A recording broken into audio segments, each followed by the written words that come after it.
Lovelies parathas, कैसे हैं आप लोग? मेरे गरीबों, मेरे मोटे मोटे रसगुल्लों, मेरे बटर नान, कैसे हो आप लोग? मैं एक हिस्टोरिकल वन शॉट एफएफ लेकर के आई हूँ, जिसका मैं बता रही, पहले नाम बता रही, मैं नाम भूल जाऊंगी, ठीक है। दा रोहन मलिक, नेहा यादव, रूबिया परवीन और पवन, इन 4 लोगों का कॉन्सेप्ट को मिला करके मैं running marriage for unexpected marriage को लेकर के आई हूँ। इन चारों का कॉन्सेप्ट को मैंने खिचड़ी बनाई है। अब उस खिचड़ी को आप लोग एंजॉय करना और मुझे बताना कि ये खिचड़ी कैसी बनी है, ठीक है ना। चलो हम इंट्रो पार्ट चलते हैं, जो कि मैं हर वीडियो में आप लोग का सर खाती ही खाती हूँ। तो सबसे पहले मेरे फर्स्ट वाले चैनल फूजोसी गर्ल वर्ल्ड पे मैंने 30 रुपीज़ का ब्रिक लगाया हुआ है। तो जिन लोगों को भी मेंबरशिप बाय ऑन करना है, यकीन मानो यार, वो स्टोरी इतनी ज़्यादा प्योर और अच्छी है कि जब मैं दोबारा सुनती हूँ तो मैं कहती हूँ अच्छा मैंने ही रिकॉर्ड किया था ये।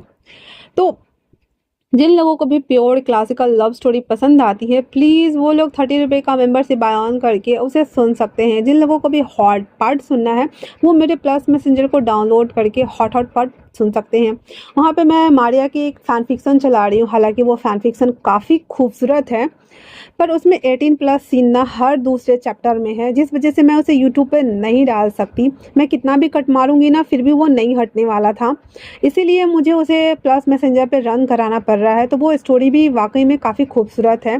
देन हम चलिए स्टार्ट करते हैं। उससे पहले थैंक यू सो मच, मैं आपको असर खाती हूँ और आप लोग इंजॉय करते हो। और हाँ, जिन लोगों को भी अगर कोई कॉन्सेप्ट या कुछ ऐसा लगता है कि मुझे देना चाहिए, तो देन आप लोग कमेंट सेक्शन में पिन आउट कर सकते हो और मैं उसे ज़रूर लेके आऊँगी। ये सब जब लाइव में मैं आया करती ना, तब का था। मैं पहले भी बहुत सारे जन को एक दूसरे में मर्ज कर करके बनाती गई हूँ। हालांकि मुझे इतने सारे लोगों का नाम याद रहता नहीं है। ये गलती से मैंने ये चेकआउट कर रही थी तो मुझे नाम याद आ गया। तो मैं इन 4 जन का मिक्स करके रनिंग मैरिज 4 बना रही हूँ, ठीक है। अब चलिए चलते हैं हम। तो लोटस पेयर, जहाँ पे कैट्स, मतलब यहाँ के लोगों के पास एक इमॉर्टलिटी पावर्स होती थी, जिनके पास उसके जो बायजीन्स होते थे, बायजीन्स के पावर्स भी उसे दिया जाता था। उन्हीं में से एक शख्स था जो कि एक अलग क्रिएचर्स का था, और वो बहुत ही ज़्यादा क्यूट सा था। वो विंडो पे बैठा हुआ कहता है, तुम शादी नहीं कर रहे हो तो तुम क्या भागने वाले हो? कहता, हाँ मैं भाग जाऊंगा, मुझे नहीं करना किसी लैंड वैन से शादी। कहता है, तुम्हें पता है ना वो लैंड है, और वो वैसे भी हमारे किंग है, हम किंग को डिसोबे नहीं कर सकते हैं। कहता है, मैं सच कह रहा हूँ, मैं भाग जाऊंगा। और इतना बोल करके वो कहता है, ओए बिल्ली के बच्चे, तुम मेरी जगह शादी कर लियो। कहता है, क्या कुछ भी मतलब, मैं बिल्ली नहीं हूँ, मैं क्यूट सा बिल्लू हूँ। कहता, हाँ हाँ तू जो भी है, मेरी जगह तू शादी कर लेना। वो कहता, हाँ हाँ हाँ हाँ, बहुत फनी, मेरा बॉयफ्रेंड ना तुम्हें मार डालेगा। कहता, तुम्हारा बॉयफ्रेंड आएगा तभी तो मारेगा ना, पता नहीं कब वो को गया हुआ है और अभी तक नहीं आया है। खैर कोई बात नहीं, मैं जाता हूँ। इतना बोलकर लास्ट वाला पोटली जो सामान था वो उसमें पैक करता कहता है, मैं तो चला। इतना बोलकर वो विंडो से कूद जाता है।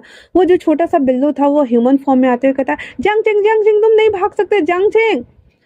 पर तब तक जियांग चिंग तो अपने स्वॉर्ड पे रन कर चुका था, और वो हवा से बातें करते हुए लोटस पेयर से बाहर जा चुका था, जहाँ पे उसका बॉयफ्रेंड जो कि लैंस चैन थे, वो उसका वेट कर रहे थे। वो उसे देखता है तो गले लगते हुए कहता है, सी चैन तुम आ गए? तो लैंस चैन कहता है, हाँ हाँ मैं आ गया। और यहाँ पे लैंस चैन ने अपनी पहचान उसे जियांगचिंग को नहीं बताई है कि वो लैंस है। फिर जियांगचिंग कहता है, तो हम चले अपनी दुनिया बसाने? कहता, चलो। और इतना बोलकर वो दोनों वहाँ से चले जाते हैं। वहीं दूसरी तरफ विंग अपना सर पकड़ के बैठा हुआ था और कहता है, जब किंग को पता चलेगा तो क्या ही होगा। वैसे भी मैं एक छोटू सा ओमेगा हूँ, मैं क्या ही कर सकता हूँ। और इतना बोलकर वो आराम से फिर बिल्ली के फॉर्म में आ जाता है। और जियांगचिंग ने जो खाना छोड़ा हुआ था ना, उस सबको खाते हुए कहता है, मेरे मालिक की तो शादी हो गई, अब मेरा पता नहीं क्या ही होगा। खैर छोड़ो, मैं सो जाता हूँ। इतना बोलकर वो खराटे मार के सो रहा होता है। तभी उसकी जब नींद खुलती है तो बहुत ज़्यादा शोर हो रहा था, दरवाजे पे पिटम पिटाई हो रही थी। वो कहता, कौन है, किसने किसकी भाई चुरा ली, हमारी नींद खराब काहे करत हो? ऐसे बोल के वो अपनी अंगड़ाई लेता है और ह्यूमन फॉर्म में आते हुए कहता, मुझे चैन से सोने भी नहीं देते, एक छोटू से बिल्लू को कितना काम करवाएंगे। और जैसे वो बड़बड़ाते हुए डोर ओपन करता है तो सामने 2 पर्सन को देखकर वो फटाक से नीचे बैठ जाता कहता है, किंग क्यों आप दोनों?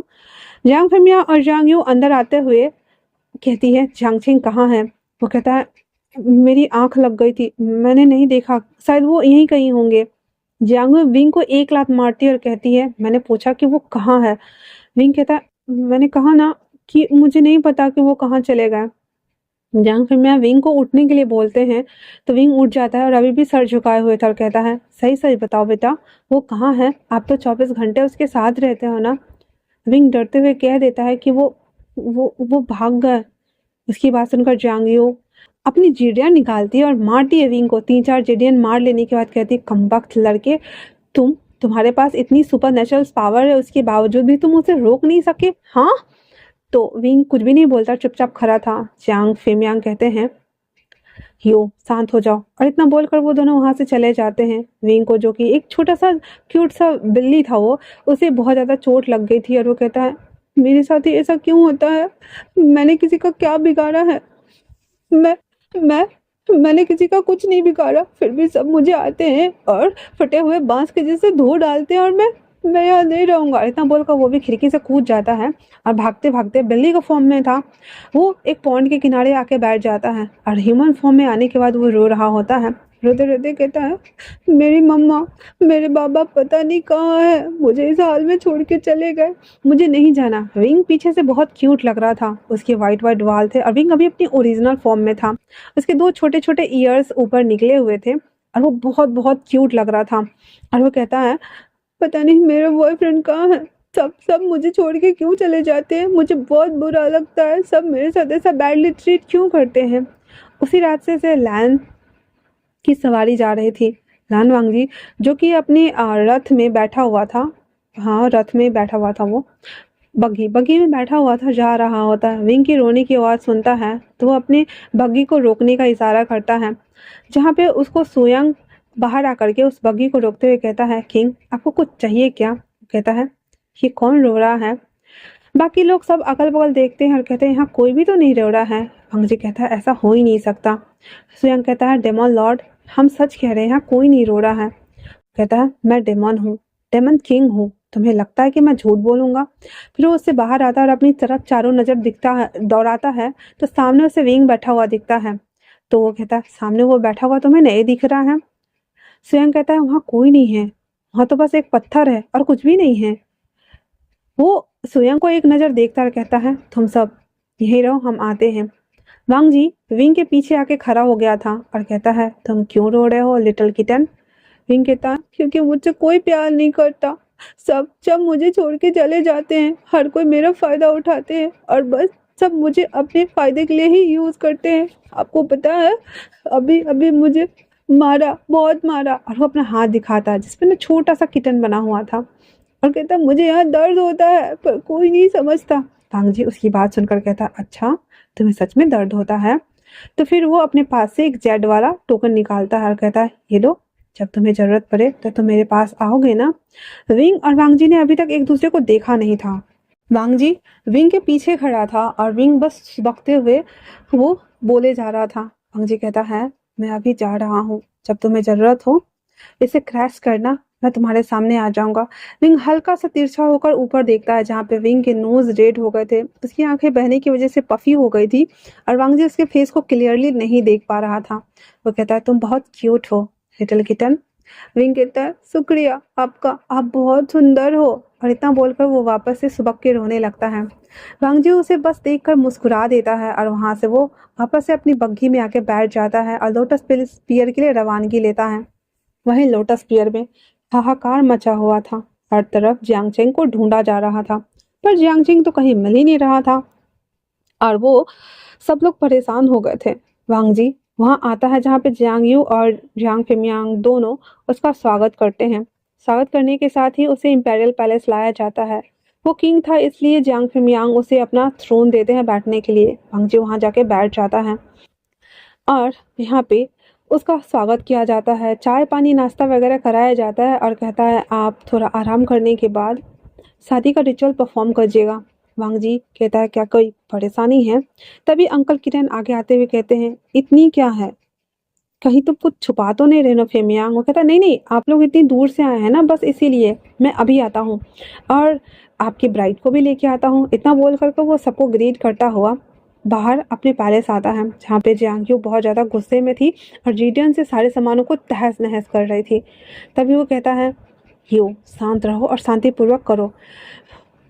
विंग कहाँ है, हमें उसकी शादी करानी होगी किंग से, और जब जियांग चेंग आएगा तो जियांग चेंग को हम उसकी जगह रिप्लेस कर देंगे। तो वो कहता है पर विंग की शादी क्यों करानी है? कहता है क्योंकि विंग और वो दोनों की हाइट सेम है और दोनों ओमेगा है, तुम्हें पता है ना? कहता है हाँ ठीक है, पर विंग है कहाँ? और वो सभी नौकर को भेजते हैं, पर विंग जो कि रोते रोते उस जेट को देखते हुए मुस्कुराते हुए आ रहा होता है। दो गार्ड आते हैं, उसे देखकर वो डर जाता है। क्या हुआ? कहता है तुम्हें महाराज बुला रहे हैं। विंग कहता है अब मैंने क्या कर दिया? फिर वो उसके सामने प्रेजेंट होता है, जहाँ पे जियांग चेंग की के कुछ कपड़े को जियांग यू उसके ऊपर फेंकते हुए कहती है इसे पहनो और रेडी हो जाओ क्योंकि आज तुम्हारी शादी है। कहता क्या शादी? पर मैं शादी नहीं कर सकता, आपको पता है ना मेरा फियांसे है और मैं उसका इंतजार कर रहा हूँ, वो आएगा मुझे लेने के लिए। जियांग यू कहती है तो तुम्हें किसने कहा है कि तुम्हें शादी होकर के तुम्हें क्यों बनना है? हाँ, तुम्हें बस नाम के लिए शादी करनी है, और खबरदार तुमने बच्चे वगैरह पैदा करने के बारे में सोचा था। जियांग चेंग जब आएगा तो हम तुमको उसकी जगह पे रिप्लेस कर देंगे, और अपने आप को मुझे नहीं पता कि तुम कैसे अपने अल्फा से दूर रखोगे, समझे तुम? विंग कहता है पर ऐसा कैसे हो सकता है, बताइए मुझे, वो जब मेरे साथ। जियांग फिमियांग कहते हैं विंग खुद को कुछ दिन संभाल के रखो, ठीक है ना? इतना बोलकर वो चुपचाप से मुंडी सर हाँ में हिला देता है। फिर हमारा विंग जियांग चेंग का ड्रेस पहनता है। अब एम्पेरियल हॉल में सभी लोग थे जहाँ पे विंग को लाया जाता है। विंग आकर के दोनों वांग जी के सामने खड़े हो जाते हैं। वांग जी विंग को देखता है तो पता नहीं क्यों उसे वो लिटिल किटन याद आ रहा था, फिर वो भूल जाता है क्योंकि उसकी शादी लोटस पियर के प्रिंस से जियांग चेंग से होने वाली थी। इसी वजह से वो खड़ा हो जाता है और जियांग चेंग और वो की विंग और वांग जी दोनों अर्थ हेवन को बो करते हैं, फिर एक दूसरे को बो करते हैं, एल्डर एंड इंसेस्टर को बो करते हैं, फिर चाय का प्याला दिया जाता है और एक्सचेंज करते हुए वो दोनों पीते हैं और शादी को लॉक करते हैं। उसके बाद उन दोनों के हाथ में जो धागा होता है ना, वो एक दूसरे के सिराओं से पकड़ा दिया जाता है, जो कि बीच में गुलाब का जैसा बना हुआ था। वो उस धागा को लेकर के सारे लोग उसके पीछे थे और वो दोनों उनके इंसेस्टर हॉल में आते हैं, जहाँ पे वो दोनों बैठकर वापस से अपने हाथों को अलग अलग गेस्चर बना करके सारे इंसेस्टर से आशीर्वाद लेते हैं और उस धागा को वहाँ पे एक एक करके खोलते हुए और धागा को पीछे की तरफ से समेटते हुए एक दूसरे तक लाते हैं। और फिर वांग जी अपना फोरहेड रिबन निकाल करके विंग के मतलब बिना वेल को हटाए ही अंदर से उसके सर के चारों तरफ बांध देता है और उसे कहता है आज से तुम मेरे ओमेगा हो, सिर्फ और सिर्फ मेरे। विंग भी हाँ में सर नोट कर देता है। उसके बाद वो उठता है, वापस से सभी लोगों को ग्रीट करता है। उसके बाद भोजन का आरंभ होता है, तो सभी लोग को बिठाया गया था। उधर मेहमानों का स्वागत हो रहा था, सब कुछ। वांग जी को पता नहीं क्यों विंग बहुत ज़्यादा अट्रैक्टिव लग रहा था और उसे लग रहा था कि उसकी शादी जियांग चेंग से हो रही है, पर वो खुश नहीं था। रह रह कर वांग जी के दिमाग में वो लिटिल किटन ही आ रहा था, जो कि हमारा विंग था, और वो बस इस समझौतों को बरकरार रखने के लिए अपने चेहरे पे सौम्यता बनाए हुए था। वहीं दूसरी तरफ विंग जो कि अपने कमरे में आ गया हुआ था, वहाँ जियांग आती है और कहती है तुम इस खाने लायक तो बिल्कुल भी नहीं हो, हाँ तुम्हें तो जूठन दिया जाना चाहिए। तभी जियांग फिमियांग कहते हैं यू क्या बोल रही हो, उसे खाना दो। विंग की तरफ खाना बढ़ाते हुए कहता बेटा ये राजशाही खाने हैं, आज तुम इसे खा लो, ठीक है ना? विंग कहता है मैं नहीं खाऊंगा, मैं ठीक हूँ, आप ले जाइए इसे। जियांग कहती है खबरदार खबरदार, जो अगर अपनी अल्फा के करीब जाने की कोशिश भी किया है, उसे मोहित करने की कोशिश किया, तो तुम उससे दूर रहोगे और अपने आप को बचा के रखोगे। विंग कहता है जी महारानी। इतना बोलकर वो बैठा हुआ था। उसके जाने के बाद जियांग फिमियांग उसे कहते हैं विंग घबराना मत, ठीक है ना, हम सब तुम्हारे साथ हैं। विंग कहता है जी मैं समझ गया। फिर वो खाना देखता है, उसके मुंह में पानी आ रहा था, वो खा लेता है चपक चपक करके। खाने के बाद जब विदाई का टाइम आता है तो विंग ना जियांग फिमियांग से अच्छे से रो रहा था, जियांग को गले लगा रहा था और रो रहा था। उसे बुरा लग रहा था कि वो इस क्लैन को छोड़ के अब चला जाएगा, पर जियांग फिमियांग ज़्यादा रिस्पॉन्स नहीं कर रहे थे, ना ही जियांग यू रिस्पॉन्स कर रही थी, और उसे पालकी में बिठा दिया जाता है। थोड़ी दूर चलने के बाद जब वो लोग लेटेस्ट पेयर से बाहर आते हैं तो उसे पालकी से उतार करके और फिर वांग जी के बग्घी में बिठा दिया जाता है। वांग जी एक साइड बैठा हुआ था और विंग एक साइड बैठा हुआ था, दोनों आमने सामने बैठे हुए थे, जहाँ पे विंग बेल में से वांग जी को देखने का कोशिश कर रहा था, लेकिन वेल का कपड़ा इतना मोटा था कि वो उसे दिख भी नहीं रहा था। हाँ बस उसे वांग जी के हाथ दिख रहे थे, जो कि बहुत ज़्यादा सख्त थे रॉड की तरह, और वो डर रहा था क्योंकि वांग जी के सामने में विंग एक छोटू सा फ्रेजाइल सा सॉफ्ट ओमेगा था, और वहीं पे वांग जी हट्टा कट्टा चौड़ा लंबा इंसान था, एक महान कल्टीवेटर, एक डेमन लॉर्ड किंग। ये सब सोचते हुए विंग न जाने कब उसकी आंख लग गई और वो बैठे बैठे झपकियां ले रहा था। वांग जी जब देखता है कि विंग अनबैलेंस होकर गिरने वाला है तो फटाक से झुक करके और अपने हाथ उसके नेक के नीचे लगा देता है, जिससे विंग तो एक पल के लिए खुद को संभालते हुए बैठ जाता है। और फिर वो कहता है, जी शुक्रिया। उसकी पहली बार वॉइस सुन करके वांग जी फिर से उस लिटिल किटन के बारे में सोचने लगता है जो आने के टाइम पे उसे दिखा था। फिर वो कहता है, ऐसा कैसे हो सकता है, ये कोई और है और वो कोई और है। फिर अपने आप को वो झकझोरता है और कहता है, ऐसा नहीं है, ये तुम्हारा ओमेगा है। फिर वो आराम से बैठा हुआ था।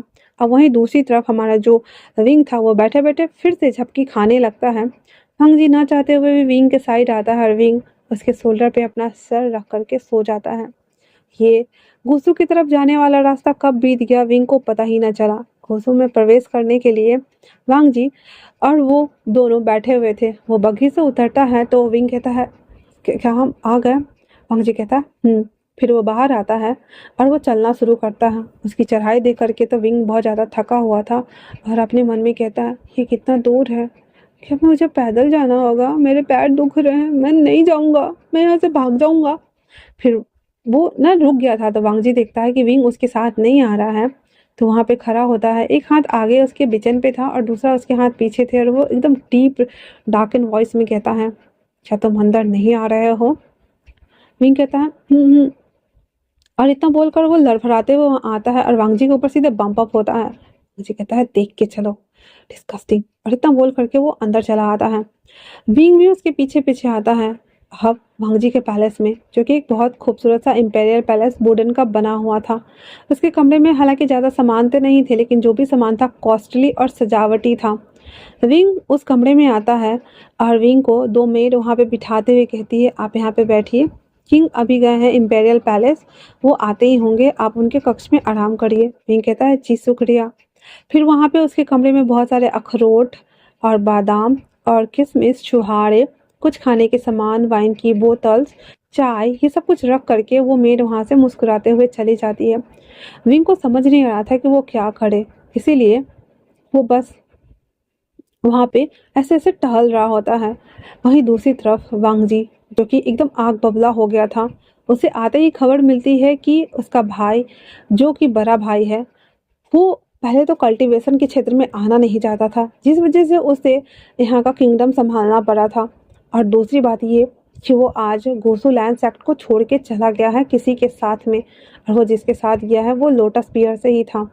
तभी सुयांग भागता हुआ आता और कहता है, बहुत बुरी खबर है किंग। तो लैन जान कहता है, वांग जी क्या बात है, एक तो पहले ही सुन चुका हूँ, दूसरी कहता है, वो जिसके साथ भागे हैं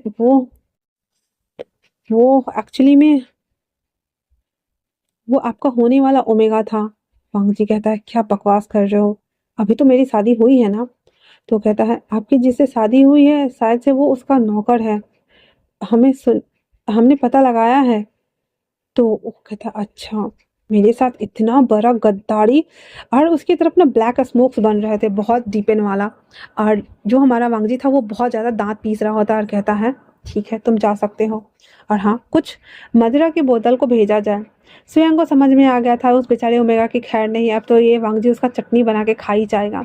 उस पैलेस में कोई भी नहीं था, एक भी सभागत नहीं थे, सारे चले गए हुए थे, और वांगजी बोतल पे बोतल पी के तोड़ रहा था। पूरा उस बोतल में उस चिकनी मिट्टी का जो बोतल था वो फैला हुआ था। रात के लगभग 11 बज रहे थे और वांग जी अभी भी गुस्से में तमतमाया हुआ था। उसका गुस्सा ठंडा नहीं हो रहा था। ये सोचते मात्र ही उसे बहुत तेज गुस्सा आ रहा था कि उसकी शादी एक सर्वेंट के साथ कैसे हो सकती है, कैसे भला हो सकती है वो। वहीं दूसरी तरफ विंग अपने बैल को उठा चुका था, और उस कमरे में जो कि वो जो मेड थी वो गई थी ना, तो एक अगरबत्ती होता है जो कि सम्मोहन वाला होता है, मुझे खासकर अभी याद नहीं आ रहा है, वो अगरबत्ती जला दी हुई थी, जिसके स्मेल की वजह से वो कमरा पूरा ना, मतलब रॉकिंग रॉकिंग हो रहा था। समझ जाओ भाई, इस 18+ वाला सीन पूरा बना रहा था वो। और विंग को वो मदहोश कर रहा था। विंग को गला सूख रहा था, इसलिए उसे समझ नहीं आया कि टेबल पे रखा हुआ जग है वो पानी नहीं कुछ और हो सकता है। उसमें से वो 3-4 ना ऐसे गटक जाता है पी करके, और कहता है, इसका पानी का टेस्ट कितना अजीब क्यों है। और मैं और ऐसे बोल करके वो उसे वहाँ रख देता है और आकर बैठ जाता है।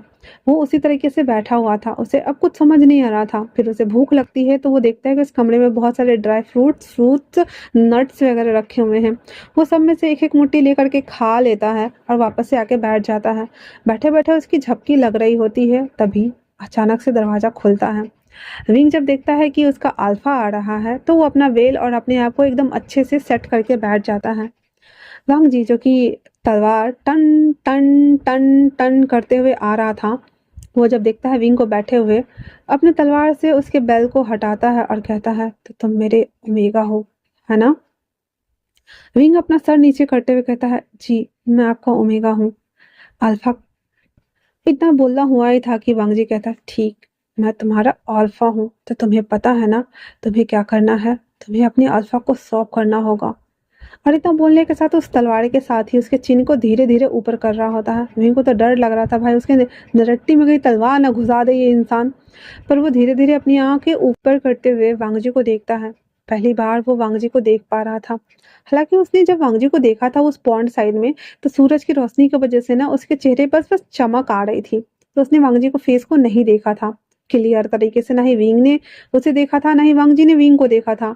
एक दूसरे से मिलने के बावजूद भी दो अनजाने बने हुए थे दोनों। विंग उसको देखते हुए कहता है, आप मेरे अल्फा हो? अंग्रेजी कहता है, हाँ, ये तुम्हारे चेहरे पर ये मास्क अच्छा नहीं लग रहा है। और इतना बोलने के साथ ही उसके फेस पे जो कपड़े से बंधा हुआ मास्क था उसे वो खोल देता है। विंग जब तक बोलता कि नहीं या वाटेवर जो भी, तब तक वांगजी उसका फेस हटा चुका था। एक छोटा सा गोल मटोल चेहरा, पतली पतली लिप्स, लिप्स के नीचे छोटा सा मोल, आंखें जो कि सुराही सॉरी आंखें जो कि हिरनी की तरह बहुत ही ज्यादा खूबसूरत थी, गर्दन जो कि सुराही की तरह थे। और वांगजी उसकी खूबसूरती को देख रहा था।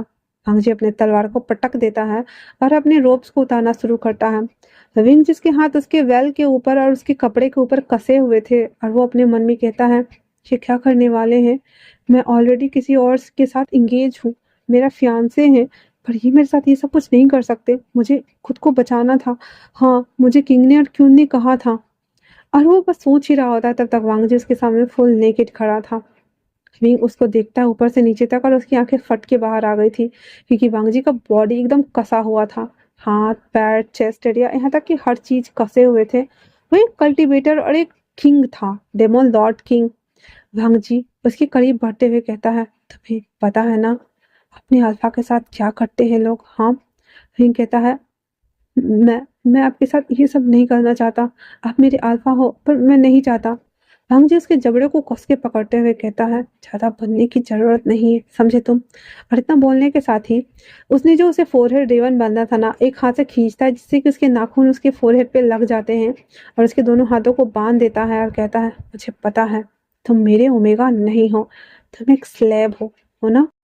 और तुमने मेरे होने वाले ओमेगा को भगाया है ना? विंग कहता है, नहीं ऐसी बात नहीं है, मेरी बात तो सुनिए।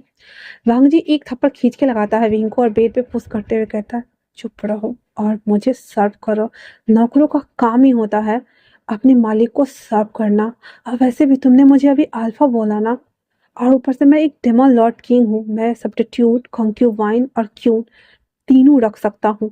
मैं कुछ भी कर सकता हूँ। इतना बोलने के साथ ही विंग को बिना मौका दिए उसके सारे कपड़े को चीर फाड़ करके उसके बॉडी से हटाता है और उसके ऊपर ब्रूटली प्रहार करना शुरू करता है। अपने टीथ से उसकी पूरे बॉडी पे बाइट मार्क बना चुका था और उसके बिना मर्जी के उसके पैरों को स्ट्रेच करते हुए सीधे उसके अंदर पुटिन करते हुए उसके साथ इंटरकोर्स करना स्टार्ट कर दिया हुआ था। विंग जो कि बहुत बेरहमी के साथ चीख रहा था, चिल्ला रहा था, लेकिन वांगजी के कानों में जू तक नहीं रेंग रही थी। विंग जो कि बहुत ज़्यादा परेशान हो गया था, लेकिन वांगजी नहीं रुका था। वो बस कंटिन्यूअसली विंग के साथ लगातार ये सब कुछ रात भर करता रहा। यहीं पे वांगजी नहीं रुका था। वांगजी सुबह उठता तो विंग के साथ वो सब कुछ करता, रात को करता, उसको ठीक से खाना पानी तो दिया जाता था। लेकिन वांगजी जब से उसे पता चला था कि विंग एक स्लैब है, विंग को वांगजी का सारा काम करना पड़ता था। जैसे कि वो इंपीरियल पैलेस के लिए जाता था तो विंग उसके लिए सुबह सुबह कपड़े निकालता था, फिर उसके लिए वो खाना भी बनाता था खुद से। हालांकि किंग की वो वाइफ थी, उसे फूरन बनना था, लेकिन उसके लिए वो खाना बनाता, उसके लिए चाय बनाता, उसके लिए कपड़े धोता, उसकी सारी चीज़ें निकालता, उसके लिए केक कागज़ वगैरह जमा करता, स्याही बनाता, सब कुछ करता। और वांगजी बदले में उसे टॉर्चर करता, उसे थप्पड़ लगाता, उसे मारता था और उसके साथ वो ज़बरदस्ती इंटीमेट होता था। ऐसे करते हुए 1 मंथ बीत चुके थे और ना ही अभी तक लैन सिचन का कोई खोज खबर आया था, ना ही अभी तक वांगजी ने लैन सिचन के बारे में पता लगा पाया था। वहीं दूसरी तरफ लोटस पियर में जियांग यू बहुत ज़्यादा परेशान थी कि 1 मंथ हो गए हैं, विंग को वो किसी तरीके से बस वहाँ से यहाँ बुलाना चाहती थी। इसीलिए वो एक पत्र लिखती है कि हमारे यहाँ एक आयोजन हो रहा है जिसमें हमारे प्रिंस का रहना बहुत अनिवार्य है, बिना प्रिंस के ये नहीं हो सकता। अब वांगजी को तो पता था कि विंग प्रिंस नहीं एक स्लैब है, इसलिए वो एक्सेप्ट कर लेता है और सोचता है कि अब वो देखना चाहता है कि आगे क्या होगा। अब यही दूसरी तरफ विंग आज जो कि सारा काम कर रहा होता है, अचानक से उसे बहुत तेज गर्मी लगती है और उसे वॉमिट जैसा भी फील हो रहा था। वो उठकर जैसे ही अंदर जाने को होता है कि सीढ़ी पे पीठ के बल वो गिर जाता है। तभी जो 2 मेड उसे देखती है इस तरह से, तो वो बहुत ज़्यादा परेशान हो गई थी। वांगजी ने खास हिदायत दी थी कि विंग का काम कोई भी नहीं करेगा, विंग सारा काम खुद करेगा। इसलिए जब कोई नहीं रहती थी तो विंग के ऊपर 2 मेड नज़र रखती थी कि कहीं उसे कुछ चीज़ की ज़रूरत हो या कुछ भी हो तो वो उसे मतलब बता सकती हैं। जब उसे बेहोश देखती है तो वो हीलर को बुला कर ले आती है। वहीं दूसरी तरफ वांग जी जो कि अपनी सभा के काम में व्यस्त था, उसे अभी तक पता नहीं था कि विंग को देखने के लिए हीलर आया हुआ था। जब हीलर उसे चेक करता है और कहता है कि फूरन, आपको अपना ध्यान रखना चाहिए, आप 1 माह प्रेग्नेंट हैं। विंग अपनी टमी पे हाथ रखते हुए कहता है, क्या कहा? मैं और प्रेग्नेंट हूँ? कहता हाँ, आप प्रेग्नेंट हैं और आप किंग के बच्चे को जन्म देने वाली हैं, तो आपको आराम से रहना चाहिए। इतना बोलकर वो हर्ब्स वगैरह कुछ कुछ वो रख देता है और वो चला जाता है। विंग अपने टमी पे हाथ फिराते हुए कहता है, तुम्हारे बाबा मुझे तो अपनाए ही नहीं है, क्या वो तुम्हें अपनाएंगे बाबा? और वो रो रहा होता है क्योंकि वांग जी उसकी ज़िंदगी को बद से बदतर बना चुका था। वहीं दूसरी तरफ वांग जी को जब पता चलता है कि उसे चेक करने के लिए हीलर आया है, वो सारा काम धाम छोड़कर अंदर आता है और विंग को बाल को नोचते हुए बेड से पहले तो पटक देता है नीचे और फिर उसके हाथ के ऊपर लात रखते हुए कहता है, क्या उसने तुम्हें छुआ? कहाँ कहाँ छुआ? बताओ मुझे। और फिर वो वॉशरूम जाकर के उसके ऊपर पानी उछल देता है और कहता है, तुम अपवित्र हो गए हो, जाओ जाके खुद को धो के आओ, फिर मुझे बताओ कि क्या हुआ है। और जो हर्ब्स वगैरह वो देके गया था वो सारे को ले जाकर के बाहरी में फेंक देता है, मतलब पिछवाड़े में जाकर के आंगन जो था वहाँ फेंक देता है। विंग वॉशरूम में आता है और अपने आप को पूरा क्लीन करके मतलब नहा रहा था, वो रो भी रहा होता है कि सच में वो इंसान डिजर्व ही नहीं करता कि उसका कोई बच्चा हो या कुछ भी हो। वो बहुत रोता है और रोते रोते सारे कपड़े वगैरह चेंज करके अपनी आंखों में आंसू लिए उसके सामने आते हुए कहता है, किंग मैं नहा चुका हूँ। किंग कहता, गुड, अब तुम्हें क्या करना है तुम्हें पता है ना? विंग अपने घुटनों पे बैठ जाता है और कहता है, जी मुझे पता है। वो कहता है, ठीक है, जाओ मेरे लिए चाय बनाओ।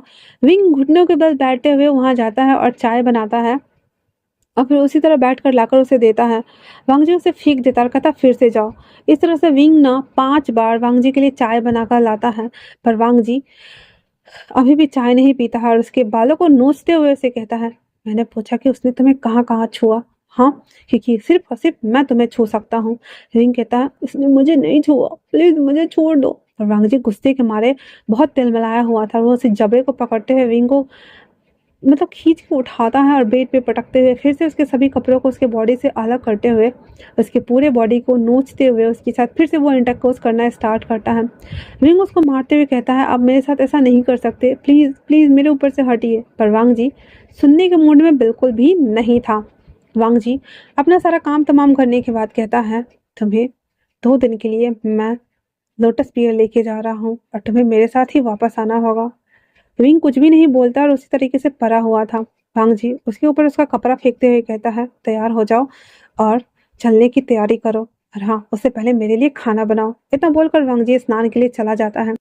बाथरूम में आता है तो विंग नहाया हुआ था तो पानी था नहीं। वो चिल्लाते हुए कहता है, बाथरूम में पानी कौन भरेगा? विंग कहता, मैं आता हूँ। फिर वो जल्दी जल्दी कपड़ा 1-2 लेयर पहनता है, फिर पॉन्ड से जाकर के पानी लाता है, उसमें 4-5 बार आके भरता है और कहता है, ये रहा सारा सामान। और फिर विंग जल्दी जल्दी से अपने कपड़ों को ठीक करते हुए पीछे ही एक छोटा सा किचन यार्ड था, वहां जाकर के वांग जी के लिए खाना बनाने लगता है। रोते हुए कहता है, लोटस पियर, मैं वहां जाऊंगा तो मैं वहां से भाग जाऊंगा, मैं यहाँ इस नर्क में दोबारा नहीं आने वाला। मुझे लगा था कि ये जियांग किंग और क्यून से अलग होंगे, लेकिन ना ही किंग मेरे लिए बेहतर थे, ना ही क्यून, और मेरा होने वाला अल्फा वो भी मुझे जालिमों की तरह मारता है। मैं यहाँ नहीं रह सकता, मुझे अपने बच्चे को बचाना है बस। और वो अब दृढ़ निश्चय कर चुका था कि वो लोटस पेड़ जाएगा तो भाग जाएगा। फिर वो वांगजी के लिए खाना बना करके लाता है। वांगजी भी नहा वहा करके आ चुका था। वो खाना खा रहा होता और विंग चुपचाप से एक कोने में खड़ा था। वांगजी कहता है, मेरे लिए भी 2-4 कपड़े रख लेना। विंग सब कुछ सुन रहा था चुपचाप से। वांगजी देखता है कि विंग रिप्लाई नहीं दे रहा है। चॉपस्टिक पटकते हुए कहता है, क्या तुम गूंगे हो? विंग कहता है, "जी, मैं समझ गया।" वांगजी आधा खाना खा करके और वापस से वो चला जाता है अपना काम करने के लिए। विंग, जैसा कि वांगजी ने कहा था, उसके 3-4 कपड़े लेता है और अपने खुद के भी 3-4 नहीं बल्कि बहुत सारे कपड़े को वो भर लेता है। वांगजी, क्योंकि हालांकि वो क्यून था और किंग किंग था वहाँ, तो अलमीरा में वो पैसे वगैरह रखता था। विंग ने पहले कभी ऐसी करने की हिम्मत नहीं करी थी, लेकिन वो मन बना चुका था कि वो भाग जाएगा, इसलिए 3-4 पोटली ना वो उठा करके और अपने पोटली में वो छुपा के रख लेता है, और कुछ सामान को भी। फिर उसके बाद शाम को रवानगी थी। वो दोनों एक ही बग्घे में बैठे हुए थे और विंग बहुत ज़्यादा नर्वस लग रहा था। उसने अपना चेहरा पूरा कवर किया हुआ था एक बहुत बड़े हैट से, और वांगजी उसके आए सिकन को बिल्कुल भी नहीं देख पा रहा था। वांगजी अपनी आंखें को बंद करता है तो उसे किसी किटन की याद आती है, जो कि वो उस पॉन्ड किनारे मिला था, और अपनी आंख बंद करते हुए कहता है, कहाँ हो तुम? जब से मैं शादी करके आया हूँ मैं तुम्हें ढूंढने की कोशिश कर रहा हूँ, लेकिन तुम मुझे मिल ही नहीं रहे हो। कहाँ चले गए हो? ऐसे कैसे गायब हो गए हो तुम? मुझे बताओगे कि मैं तुम्हें कहाँ ढूंढूं? और वांग जी पूरे रास्ते बस उस किटन की बिल्ली की विंग के बारे में सोच रहा होता है। वही विंग पूरे रास्ते बस सोच रहा था कि वो किसी तरीके से वो लोटस पियर जाएगा। उसके दिमाग में बस एक ही ख्याल चल रहा था कि वो जैसे तैसे करके बस वो लोटस पियर पहुंचेगा, अपने कमरे में जाएगा और वहां से वो चला जाएगा। वो लोटस पियर आता है जहाँ पे जियांग फेमियांग और जियांग यू उसका वेलकम करते हैं। वेलकम करने के साथ ही वहाँ पे सच में भव्य आयोजन किया गया था। वांग जी सीधे उस आयोजन की तरफ प्रस्थान करता है। विंग, जिसको चक्कर जैसा आ रहा था, वो नीचे उतरते ही डीजी ने इसका बहाना करता है, जिसके देखने के बाद जियांग फेमियांग और जियांग कहते लगता है ट्रैवल करने की वजह से विंग ना थक गया है, तो मैं इसे ना सुला के आता हूँ। इतना बोल करके जियांग फेमिया और जियांग यू उसे ले आते हैं जियांग चेंग की कमरे की तरफ। वांग जी भी चुपचाप से उन लोगों की इस नौटंकी को देख रहा होता है, क्योंकि वो अभी कुछ कर नहीं सकता था इसी वजह से। और उसके बाद वो उस तरफ प्रस्थान करता है और ये लोग जियांग चेंग के कमरे में आते हैं, जहाँ पे विंग बेल हटाते हुए कहता है, मेरा यकीन कीजिए, मैंने कुछ नहीं किया, मैंने अपने आप को बचा के रखा था। पर जियांग फेमिया कुछ कहते इससे पहले ही जियांग यू 2 थप्पड़ मारते और कहती है, मेरा बेटा मिल गया है और मैं उसे लेने के लिए भेज रही हूँ, इसलिए तुम्हें जाने की जरूरत नहीं है, ठीक है ना? जियांग यू की बात सुनकर विंग कहता, जी जी क्यों, मैं समझ गया। अभी मैं थोड़ा सा। तो जियांग फेमिया कहता है, यू तुम जाओ, मैं देखता हूँ उसे, ठीक है ना? उसके जाने के बाद जियांग फेमिया उसकी तरफ बढ़ रहे होते हैं, तो विंग को बहुत ज्यादा डर लग रहा होता है। जियांग फेमिया कहते हैं, सच सच बताओ, क्या तुम दोनों एक दूसरे के साथ?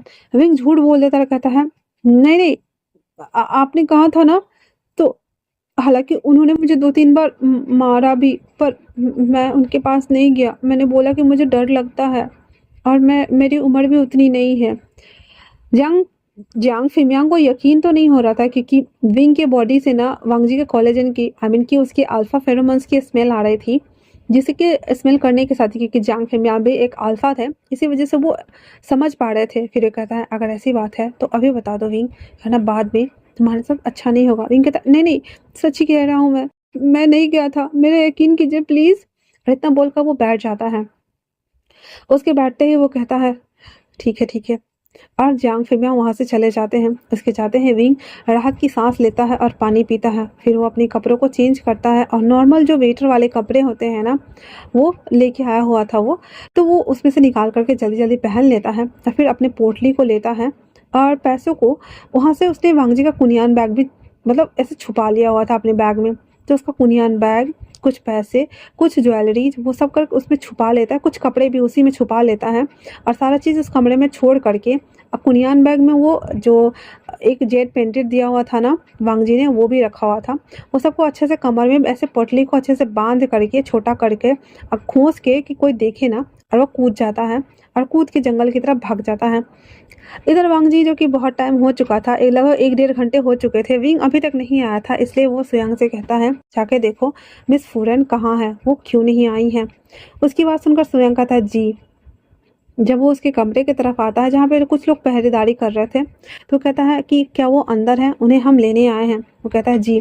पर वो जब अंदर आके देखती है 2 मिनट, तो वहाँ पे विंग, वहाँ पे आई मीन की जियांग जिंग, विंग वहाँ था ही नहीं।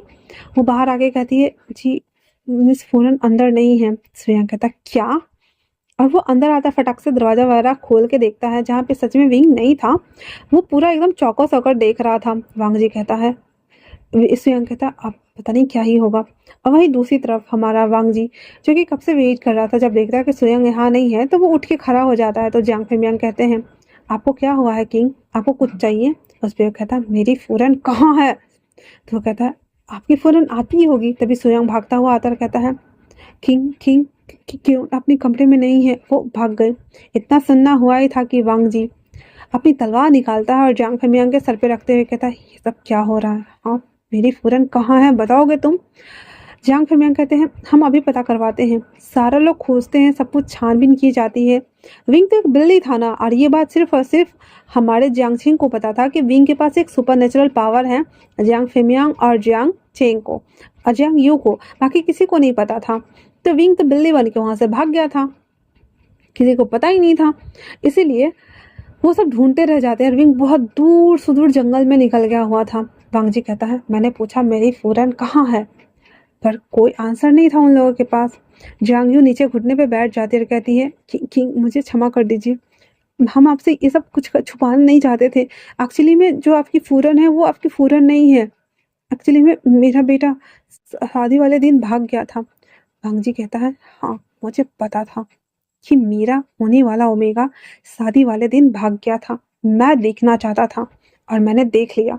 इतना बोलने के साथ ही वो जियांग फेमियांग और जियांग यू दोनों को तलवार से मौत के घाट उतार देता है। वहाँ पे वो स्वयं को बोलता है एक भी मेंबर बचना नहीं चाहिए, और सारे लोगों को वो मार देता है। वांग जी के ऊपर डार्क ऑरा हावी हो रहा था और वो इतना ज़्यादा अग्रेसिव हो रहा था और चिल्लाते हुए कहता है "फिंग, तुम्हें तो मैं छोड़ूंगा नहीं।" और जो कोई भी वहाँ पे था सबको मारने के बाद, वहाँ पे पूरा ब्लड ब्लड ब्लड बिछाने के बाद वांग जी अपने बगी में बैठते हुए कहता है उसे ढूंढो, हर हाल में ढूंढो, मुझे वो चाहिए, किसी भी कीमत पे वो मुझे चाहिए। सिंह कहता है जी।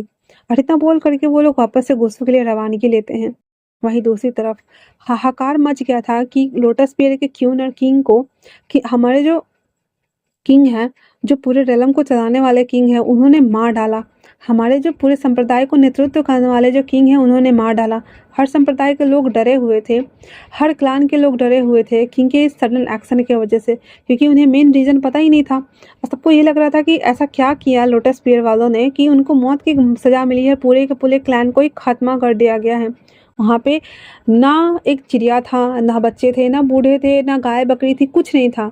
स्वयं ने हर एक चीज़ को मौत के घाट उतारकर उस पूरे लोटस पेड़ को ही खाली कर दिया था। हर तरफ लाशों के ढेर बिछी हुई थी और कुछ भी नहीं। वहीं दूसरी तरफ विंग, जो कि जंगल में भाग आया था, उसे पता ही नहीं हुआ कि उसके भागने के बाद क्या हुआ है लोटस पेयर में। और ये बात आग की तरह लैन सिचेन और जियांग छिंग के कानों में भी पहुंच जाती है। अब पूरे 5 दिन हो गए थे और हमारे विंग को लोटस पियर से भागे हुए लैन सिचेन जियांगजिंग से कहता है कि तुम्हारे पूरे क्लैन को खत्म कर दिया गया है आजिंग, अब तुम क्या करोगे? लैन सिचेन उसको देखता है जहाँ पे जियांगजिंग अपने टमी पे हाथ रखे हुए था और जियांगजिंग यहाँ पे प्रेग्नेंट था ऑलरेडी। वो कहता है सिचेन, हमें किंग के पास चलना होगा, वरना सब कुछ ऑलरेडी तहस नहस हो गया है, अब हम और नहीं भाग सकते। जिस दिन वो तुम्हें मिलेगा वो तुम्हें मौत के घाट उतार देगा। कहता है ठीक है चलो चलते हैं। और इतना बोल करके वो दोनों घूसों के लिए रवानगी लेते हैं। वहीं दूसरी तरफ विंग, यहाँ पे ये लोग यहाँ से चले जाते हैं, लेकिन विंग के पास कोई रास्ता नहीं था कि वो कहाँ छुपे, कहाँ जाए, क्या करे। वो भागते भागते ईलिंग के पास आ पहुंचा था और वो वहाँ पे उस कब्रिस्तान में कब फंस गया उसे पता ही नहीं चला। वो बहुत ज़्यादा थका हुआ था। कब्रों के बीच में जाके वो सो जाता है एक कब्र के ऊपर। उसे भूख लगी थी, कब्रों के ऊपर चढ़ाया हुआ फ्रूट वगैरह को वो खा करके अपने पेट को शांत करता है। और उसी के आसपास जो जमी पानी रहती है ना, शराब जो रहता है, उसी से वो अपनी भूख को शांत करता है। विंग वहाँ पे सो जाता है। पूरे 3 दिन 3 रात तक विंग वहाँ पे सोया हुआ था। कुल 8 दिन हो चुके थे अभी विंग को लोटस पियर से भागे हुए। वहीं दूसरी तरफ लैन सिचन और जियांगचिंग दोनों अभी किंग के सामने में प्रेजेंट थे, जहाँ पे लैन सिचन और जियांगचिंग दोनों बैठा हुआ था। लैन सिचन को वांग जी ने बहुत कोड़े लगाए थे और उसकी पूरे बॉडी से ब्लड आ रहा था। जियांगचिंग उसको प्रोटेक्ट करने की कोशिश कर रहा था, लेकिन उसे दो लोग पकड़े हुए थे क्योंकि जियांगचिंग प्रेग्नेंट था। वांग जी जियांगचिंग के पास आता है और उसके बालों को खींचते हुए कहता है कि तुम मेरे ओमेगा बनने वाले थे ना, फिर तुम भाग के क्यों आए? और उसके टमी को ना हाथ से ना एकदम कस के मसलता है कि वो बहुत जोर से चीखता है और उसका ब्लडिंग होना शुरू हो गया था। लैन सिचन कहता है, प्लीज प्लीज वांग जी ऐसा मत करो, वो मेरा ओमेगा है, मैं और वो दोनों शादीशुदा हैं, वो मेरा बच्चा है, उसे मत मारो प्लीज प्लीज, हम तुम्हारे दुनिया में कभी नहीं आएंगे, हमें जाने दो। वांग जी एक और कोरा लगाता है लैन सिचन को, कहता है आप मेरे भाई हो ही नहीं सकते। जहाँ पे मुझे सेना का नेतृत्व दिया गया था और आपको राजसी काम करना था, आपने क्या चुना? सेक्लूजन। सारी जिम्मेदारी मेरे ऊपर डाल दिया। हमेशा अपनी जिम्मेदारी से भागते रहे। जब सेक्लूजन से बाहर आए तो आपने इस ओमेगा से, जो कि मेरा बनना था, उससे शादी कर ली, बच्चे भी पैदा कर रहे हैं और मैं गुस्सा भी ना करूं। खक्का। और इतना बोलकर बहुत मारता है। लैन सिचन को बोलता है कालकोठरी में बांध कर दो, और फिर वो विंग को, जियांगचिंग को कहता है इसके बच्चे को खत्म करो। विंग उसकी बात सुनकर वो कहता है, अपने घुटनों पे बैठते हुए कहता है, आपको आपको आपको अपने माता पिता की कसम, आप भी तो उनकी संतान है ना, हम मेरे बच्चों को कुछ मत कीजिए please please please please please. Wang ji जब अपने मॉम डैड की बात सुनता है तो रुक जाता है, क्योंकि वो इस तरह से किसी मासूम बच्चे को हर्ट नहीं करना चाहता, और वो कहता है इसे भी ले जाकर के कालकोठरी में बंद कर दो और दोनों को अलग अलग सेल में डालो। उसके बाद वो सुयांग से कहता है क्या वो मिला? सुयांग कहता है नहीं, वो नहीं मिला, और इतना बोल करके वो अपना सर नीचे कर देता है। वांग जी जो कि बहुत ज्यादा गुस्साया हुआ था, खुन्नस खाया हुआ था, वो हर हालत में विंग को ढूंढना चाहता था। वो उस रात उस इम्पेरियल पैलेस में अकेले थ्रोन पे बैठा हुआ था।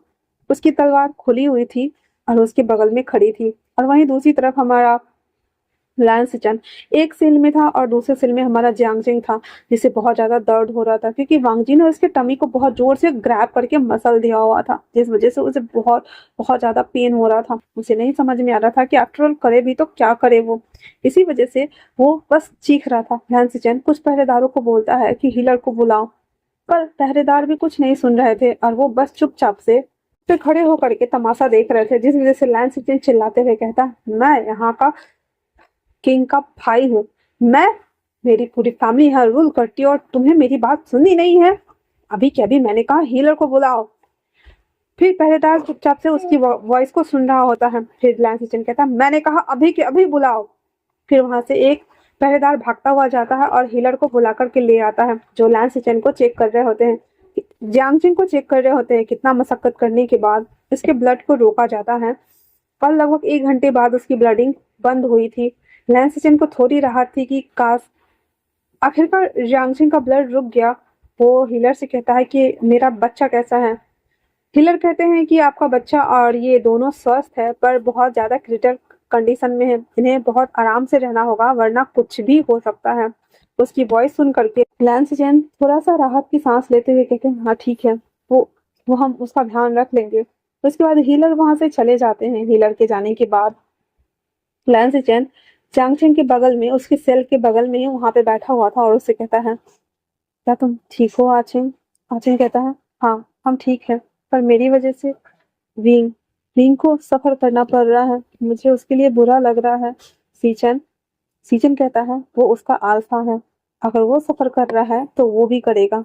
अगर उसने उसे माफ किया है या उसे अपना बनाया है तो वांगजी को भी सफर करना पड़ेगा, और ये मेरा तुमसे वादा है कि वो तड़पेगा अपने बच्चे के लिए और अपने ओमेगा के लिए, और मैं उसे श्राप देता हूँ। इतना बोला हुआ ही था कि बिजली कड़कती है और उसके हाथ में जो प्याला था वो छूट जाता है, और वांगजी हंसते हुए कहता है क मैंने नहीं सोचा था कि आप मेरे साथ ऐसा कुछ करने वाले हो। एक तो सबसे पहले आपने मुझे ये थ्रोन पे बिठा दिया, अपनी जिम्मेदारी से आप मुक्त हो गए, अपना जीवन अपना रास्ता खुद चुना, यहाँ आने के बाद मेरी खुशियों को ग्रहण लगाया और मेरे होने वाले ओमेगा से खुद शादी कर ली। मैं किसी को पसंद करता था, वो भी मुझे नहीं मिला, और अब मेरा ओमेगा सो कॉल्ड ओमेगा वो मुझे छोड़ के चला गया। इतना बोल करके और वो ऐसे सैड होकर के बैठा हुआ था। आधी रात बीत जाती है। वांगजी जो कि इतना ज्यादा नशे में था वो झूमते झूमते जिंगसी आता है। जहाँ पे आते कहता कि मेरे लिए खाना लाओ, मुझे भूख लगी है। और इतना बोल करके वो अपने शूज निकाल करके बेड पे आके बैठता है और कहता है रिंग मेरे रॉक्स उतारो। पर रिंग वहां था ही नहीं। रिंग सुनने वाला कोई नहीं था। अंग्रेजी कहता रिंग, मैंने कहा मेरे रॉक्स उतारो, कहाँ हो तुम। और वो उठ के पूरे घर में ढूंढता है और उसे कहीं नहीं मिलता। फिर वो हंसते हुए कहता मैं कैसे भूल गया, मेरा ओमेगा मुझे छोड़ के भाग गया। एक किंग का ओमेगा उसे छोड़ के भाग गया। अरे तब बोल करके और वो वहीं पे फर्श पे धड़ाम से गिर जाता है और वो बेहोश हो जाता है। अगले दिन सुबह उसकी नींद खुलती है तो वो अपने आप को उस तरह से बैठा हुआ पाता है तो उसे थोड़ा अजीब लगता है क्योंकि वो लेटा हुआ था। वो अपने आप को उठा करके रूम में लाता है। लाने के साथ ही वो अपने कपड़ों को हर चीज को निकाल कर फेंकते हुए कहता है विंग मेरे लिए कपड़े लाओ। फिर वो वास्तव में अंदर चला जाता है और क्लीन होकर के जब बाहर आता है तो उसे याद आता है कि हाँ कोई विंग नहीं है। वो एक इनर वेयर पहनते हुए चिल्ला करके कुछ मेट्स को बुलाता है। मेट जो कि बहुत ज्यादा डरी हुई थी वो जल्दी जल्दी से पहले तो सबसे पहले वांगजी के कपड़े निकाल करके उसे पहनाना शुरू करती है। जो भी कुछ था क्राउन और जो कुछ भी था उसका चैन वगैरह जितने भी कपड़े के रोप्स अनर अपर जितने भी लेयर्स के थे वो सभी चीजों को। उसके बाद उसके सामने में जूता रख देता है। रामजी उसे पहनते हुए कहता है डिंग को बोलो मेरे लिए नाश्ता लगा। वो दोनों मेड चुपचाप खड़ी थी तो वांगजी चीखते हुए कहता है मैंने बोला उसे बोलो मेरे लिए नाश्ता लेके आए। दोनों मेड डरते हुए कहती है वो यहाँ नहीं है, आपको पता नहीं है कि वो आपको छोड़ के चलेगा। वांगजी अपना दांत पीसते हुए कहता है जाओ मेरे लिए नाश्ता लेके आओ। फिर वो दोनों वहां से चली जाती है और वांगजी ये नाश्ता लेकर के आती है। वांगजी जब वो खाना खाता है तो उसे बिल्कुल भी अच्छा नहीं लगता, एकदम टेस्टलेस लग रहा था। वो ट्रे उठाकर फेंक देता है, कहता है फिर से दूसरा बना कर लेके आओ। वो थोड़ा देर बैठता है, मेड बेचारी डर के मारे दूसरा बनाकर लेके आती है पर फिर भी उसे वो बकवास ही लगता है और कहता है वांगजी ये ना समझ सका कि विंग ने उसकी आदत बदल दी थी। सब कुछ जब विंग करता था तो विंग के बने हाथ के खाने उसके कपड़े उसका सब कुछ इतना टॉर्चर करने के बावजूद भी विंग सब कुछ करता था ताकि हालांकि वो था एक तो ओमेगा ऊपर से दूसरा वो जियांगचेन का एक सर्वेंट था जिसे वो खरीद के लाया हुआ था। अब विंग के पास कोई ऑप्शन था नहीं इसलिए वो वांगजी की खातिरदारी कर रहा था। बट जैसा कि वांगजी जो कि उसे बहुत ज्यादा मिस कर रहा था, हर बात पे विंग को वो टॉर्चर कर रहा था और अब विंग की याद उसे बहुत ज्यादा परेशान कर रही थी। हंसते हुए कहता है एक न एक दिन मैं तुम्हें ढूंढ लूंगा, जरूर ढूंढ लूंगा। वहीं दूसरी तरफ विंग जो कि बिल्ली बना हुआ था, आज पूरे 3 दिन हो गए थे और वो होश में आता है तो वो इंसानी रूप में वापस आ गया था और कहता है मैं कितने लंबे अरसे तक सो गया मुझे पता ही नहीं चला। और फिर अपने टमी पे हाथ रखता है जो कि बहुत बड़ा हो गया था और कहता है मेरा बच्चा, मुझे खाने की जरूरत है। और उसी कब्रिस्तान में वो सभी चीजों को ढूंढना स्टार्ट करता है। वहां पे खाने के लिए और शराब था। विंग वही शराब और वही फल फ्रूट्स खा करके कब्रिस्तान से बाहर एक कुआं था वहां आकर के उस पानी को पीता और वापस से उसी जगह जाकर के सो जाता। क्योंकि विंग एक बिल्ली था इसलिए रात में उसे वहां पे सोने में कोई टेंशन नहीं होती थी। आज अमावस की रात थी जो कि बहुत ही काली अंधेरी अंधेरी रात थी। बिजली बहुत तेज जो कि चमक रही थी और वो बहुत ज्यादा डर जाता है। बारिश भी हो रही थी। उसे एक शेल्टर चाहिए था इसीलिए वो उस कब्रिस्तान से बाहर निकल करके और बाहर की तरफ आता है। न जाने वो कहाँ जा रहा था। बहुत चढ़ाई करने के बाद उसे एक गांव दिखाई देता है जो कि बीच पहाड़ों के बीच में बसा हुआ था। विंग गिरते गिरते बचा था फिर भी वो चलते चलते वहां आता है बिल्ली के रूप में और गांव तक आते आते वो इंसानी रूप में लड़खड़ाते हुए कहता है मदद, मदद, मदद। और ऐसे वो चलते आ रहा था।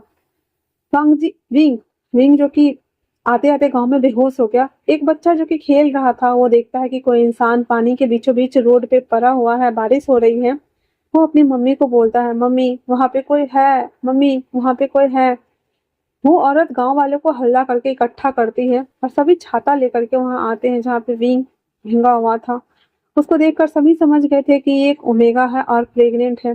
सभी गांव वाले उसे उठा करके और हीलर के पास लाते हैं। हीलर कोई और नहीं, बाओसेस रन थी। सबसे पहले तो विंग को वो चेक करती हैं, चेक करने के साथ ही उसकी अंदरूनी जो बोल सकते हैं बड़ी शक्ति जो थी वो, और ऊपर से जो उसका बॉडी था, वो दोनों को चेक करने के साथ कहती हैं कुछ दिन बाद इसकी डिलीवरी भी होने वाली है। तो सभी लोग आश्चर्य में थे कि क्या सच में इतनी जल्दी? तो वो कहती है कि हाँ, ये एक नॉर्मल क्रिएचर नहीं है, ये ह्यूमन नहीं है, ये दूसरा चीज है। तो सभी को समझाना मुश्किल नहीं था। हिलर उसका इलाज करती है और रिंग अभी भी कोमा में पड़ा हुआ था। रिंग के कोमा में रहते ही रिंग ने एक बेबी बॉय को जन्म दिया था, जिसका नाम उन लोगों ने निंगजी रखा हुआ था। निंगजी बहुत ही क्यूट और छोटू सा बच्चा था। रिंग अभी भी कोमा में ही था।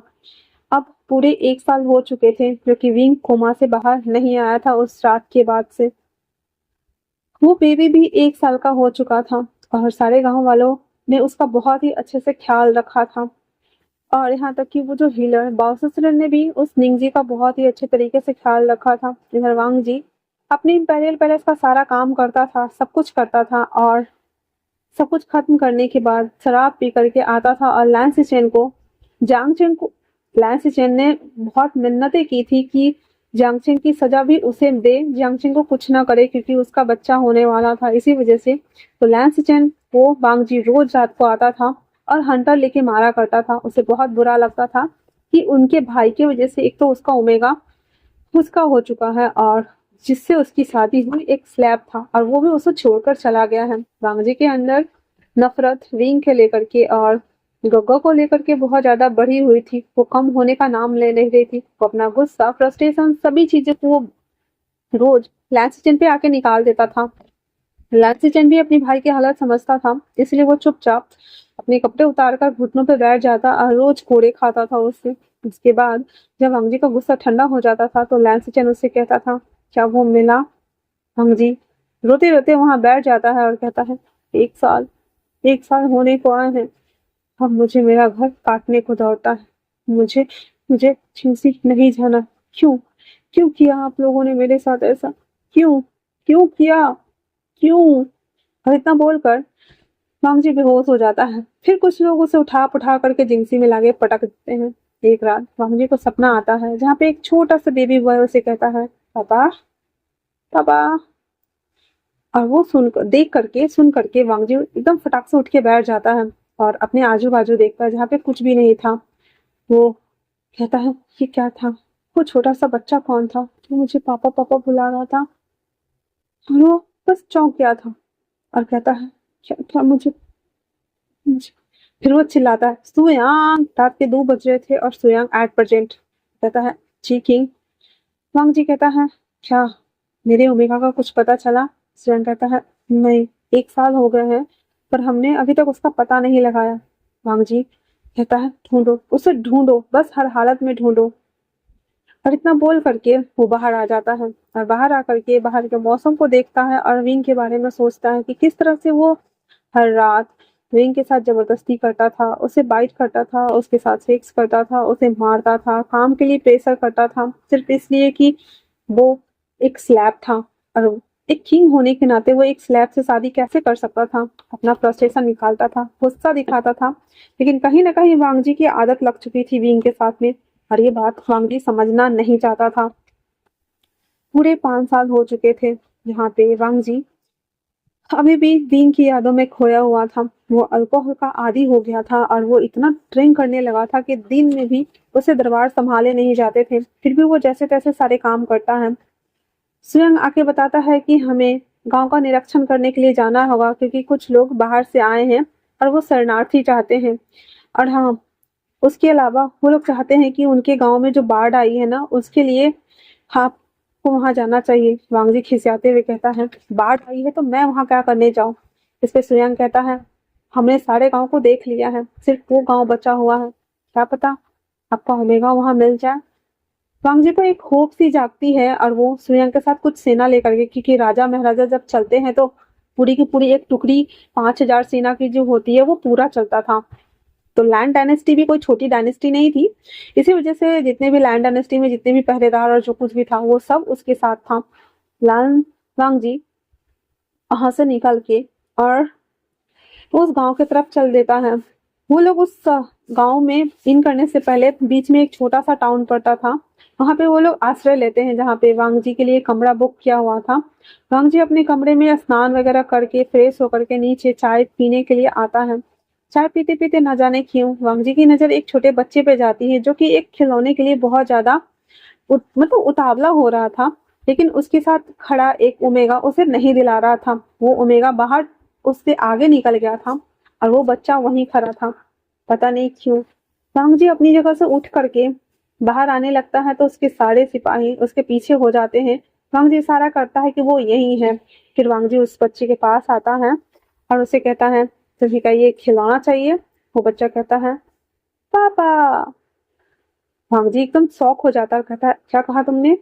वो बच्चा कहता है, पापा। उसकी बात सुनकर वांगजी कहता है, क्या कहा तुमने? मैंने कहा पापा। उसकी बात सुनकर के वांगजी कहता है, पर मैं तुम्हारा पापा नहीं हूँ। वो बच्चा कहता है, पापा, और वो इशारा कर रहा था। वो बच्चा छोटा था, 5 साल का, पर ज्यादा बोल नहीं पाता था। वांगजी कहता है, अच्छा ठीक है पापा, ये लो। फिर वो खिलौना उसे दिला देता है। वो खुश हो जाता है खिलौना लेकर के, अब वांगजी के गले लगते हुए कहता है, पापा। उसकी बात सुनकर के वांगजी, जिसके चेहरे पे स्माइल आ गई थी, वो बच्चा जब अलग होता है तो वांगजी देखता है कि उसके कमर में लगा हुआ जेट पेंडेंट उसके कमर के जेट पेंडेंट के साथ में बंध गया है। वांगजी जब उस जेट पेंडेंट को देखता है तो वो कहता है, ये जेट पेंडेंट किसने दिया तुम्हें? वो बाबू, छोटा सा बच्चा, बस एक ही बात बोल रहा था, पापा, पापा। कहता है, क्या ये तुम्हारे पापा ने दिया? वो बच्चा सर हाँ में हिला देता है। फिर वांगजी कहता है, तुम्हारा पापा कहाँ है? वो छोटा सा बेबी उस तरफ उंगली करता है जिस तरफ उस बच्चा का पापा गया था। वांगजी उसका हाथ पकड़ के उस तरफ चलने लगता है। स्वयं बस साया की तरह उसके पीछे था और वो देख रहा होता है। वांगजी भागते हुए उस बच्चे को गोद में लेते हुए कहता, सुनिए मोहतरमा, मेरी बात सुनिए। और उसने अपने ऊपर हैट लगाया हुआ था। उसकी वॉइस सुन करके उस आदमी के पैर जम गए थे और वो अपनी जगह पे कांप सा गया था। ये वॉइस जानी पहचानी थी। वो डर के मारे मुड़ नहीं रहा था। वो छोटा सा बच्चा वापस से कहता है, पापा। और उसकी बात सुन करके वो खड़ा शख्स कहता है, क्या ये तुम्हारे पापा हैं? वो बच्चा हाँ में सर हिला देता है। वांगजी कहता है, ये आपका बच्चा पीछे छूट गया था। वो कहता है, जी शुक्रिया। और इतना बोल करके वो उसके गोद से उस छोटे से बच्चे को ले लेता है और लेके आगे जाने लगता है। वांगजी कहता है, सुनिए, मैंने कहा सुनिए तो। पर वो रुक नहीं रहा था। वांगजी कहता है, मैंने कहा रुकिए। और इतना बोल करके वो रुक जाता है। फिर वांगजी सीधे उसके सामने आते हुए कहता है, इसके पास एक जेट टोकन है। आप मुझे बता सकते हैं कि ये जेट टोकन इसके पास कैसे आया? रिंग, जो कि अब जाके उसको ध्यान आता है कि हाँ, उसने उसके कमर पे वही जेट टोकन लगाया हुआ था जब वांगजी ने फर्स्ट टाइम उससे मुलाकात की थी। तो विंग झूठ बोलते हुए कह देता है, ये मेरे फियांसे ने मुझे दिया हुआ था। तो ये वही है, आपको इससे क्या लेना देना है? वांगजी जब फियांसे वर्ड पर ध्यान देता है और जब ये वॉइस सुनता है तो वो कहता है, विंग। कहता है, विंग तब तक वहां से जा चुका था। वांगजी कहता, तू यहाँ, ढूंढो उसे। विंग भागते हुए एक गली में आ गया था। वांगजी उसे देखने के लिए एक छत पे चढ़ जाता है और देखता है कि वो किस तरफ जा रहा है। विंग उस छोटे से बेबी को लेकर के एक गली होकर के भाग रहा था। वांगजी कहता है, ओ, तो तुम मुझसे बच के भाग रहे हो विंग? और फिर अचानक से उसके सामने आते हुए कहता है, तो ये आपके फियांसे ने दिया था।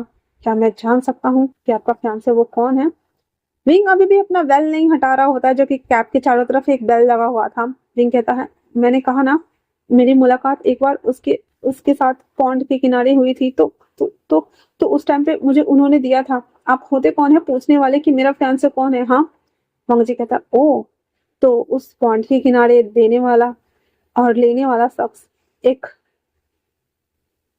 एक किंग भी तो हो सकता है ना? विंग कहता है, क्या बकवास कर रहे हो? हाँ, वो कहीं का कोई किंग नहीं था। और वैसे भी जिन्होंने मुझे दिया था वो कोई और था।